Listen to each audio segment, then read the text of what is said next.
오늘 복음은 돌아온 탕자의 이야기입니다. 탕자의 형이 말합니다. 보십시오. 저는 여러 해 동안 종처럼 아버지를 섬기며 아버지 명을 한 번도 어기지 않았습니다. 이러한 저에게 아버지는 친구들과 즐기라고 염소 한 마리 주신 적이 없습니다. 얘야, 너는 늘 나와 함께 있고 내 것이 다 내 것이다.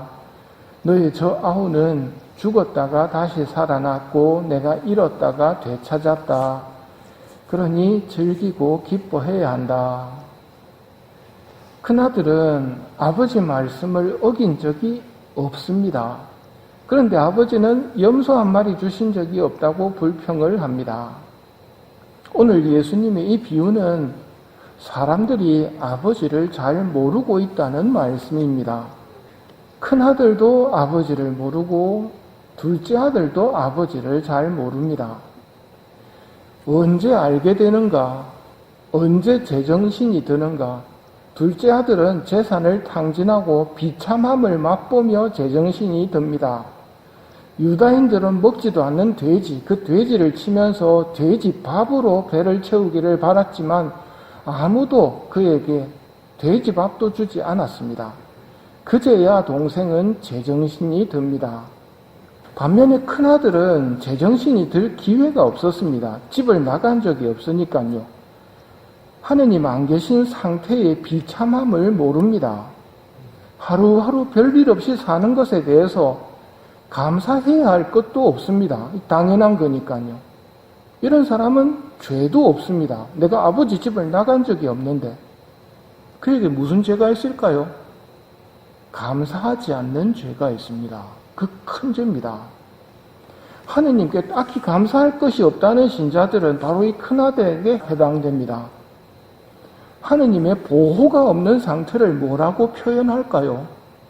하느님이 보호를 안 해주시는 상태를 지옥이라고 그럽니다. 큰아들은 아버지 집에 있었기 때문에 배고픔도 모르고 헐벗음도 모르고 집이 있다는 것에 대해서도 별 감사할 게 없습니다. 부잣집 아들이기에 누가 무시하거나 조롱하는 일도 없습니다. 그러니 자기가 뭐 감사할 게 없는 겁니다. 그리고 죄 지을 것도 없다고 생각합니다. 그런데도 마음속으로는 염소 한 마리 주지 않는 아버지에 대한 불만과 종처럼 내가 아버지 말을 지키고 있다는 스스로 종의 삶을 선택하는 자신의 어리석음만 있을 뿐입니다. 오히려 둘째인 탕자가 제정신이 들자 지금의 상태는 아버지 집에 종살이보다 못하다는 것을 깨닫고 종의 하나로 삼아주시도록 부탁해보자 하고 집으로 돌아옵니다. 이 아들을 하느님께서 어떻게 대하시는지 눈여겨봐야 됩니다. 그것이 오늘 예수님께서 우리에게 하시고 싶은 말씀입니다. 아들이 아직도 멀리 떨어져 있을 때 아버지가 그를 보고 가엾은 마음이 들어 달려가서는 아들의 목을 껴안고 입을 맞추었다. 탕자는 종으로 삼아달라는 부탁도 드리지 못했습니다. 그냥 가고 있는데 아버지는 둘째가 떠났던 그 길을 보면서 아들을 기다리고 있었기에 바로 달려오신 것이지요. 그리고는 바로 껴안아 주십니다. 아들이 아버지에게 말씀드립니다. 저는 아버지 아들이라고 불릴 자격이 없습니다. 그런데 아버지는 어서 가장 좋은 옷을 가져다 입히고 손에 반지를 끼우고 신발을 신겨주어라.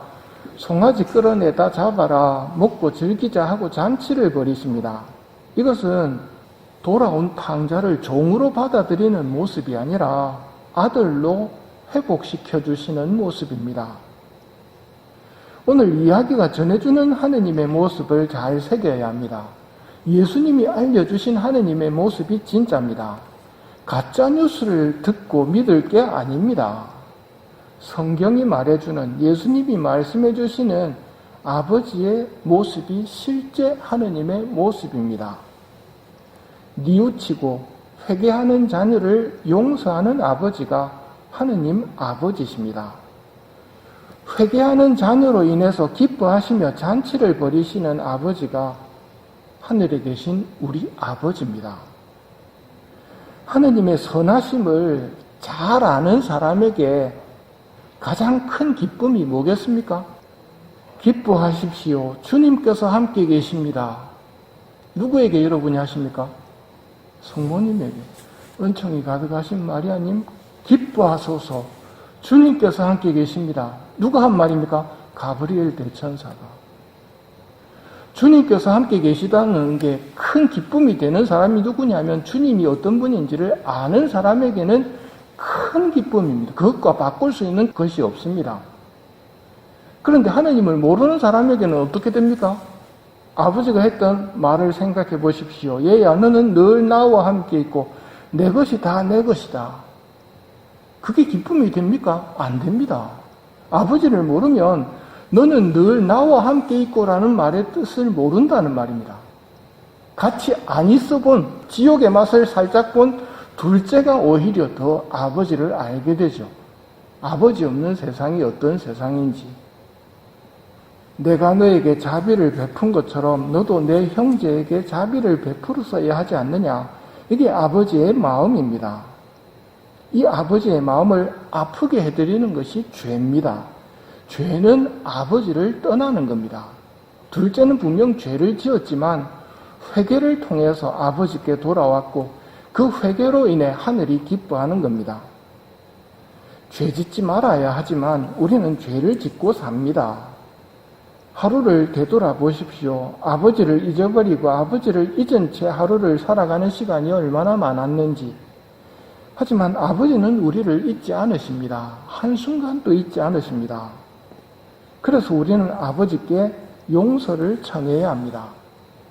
용서를 어떻게 청해야 하는지 예수님이 알려주셨습니다. 잘못한 일을 용서하오니 용서하시고 이렇게 청해야 된다고 가르쳐 주셨습니다. 그래서 말로는 이렇게 청하지만 실제 삶 속에서는 잘못한 일을 욕하고 미워합니다. 뉴스 보면서 혹시 욕 안 하십니까? 누구한테 합니까? 잘못한 사람한테 욕하고 미워합니다. 그 아버지께서 정말 우리 기도를 들어주실까요? 욕하고 미워하면서 아버지한테 와서는 내 죄는 용서해달라고 회개해야 할 부분입니다. 허투루 들을 부분이 아닙니다. 흔히 자기 눈에 들보가 클수록 남을 미워하고 판단하고 목소리를 높입니다. 그러면 안 된다고 남의 잘못을 물고 늘어집니다. 오늘 복음에 나오는 큰아들과 율법학자 바리사이들의 모습이 바로 그 모습입니다. 잘못한 사람 미워하고 용서해 주지 않으려고 하는 것.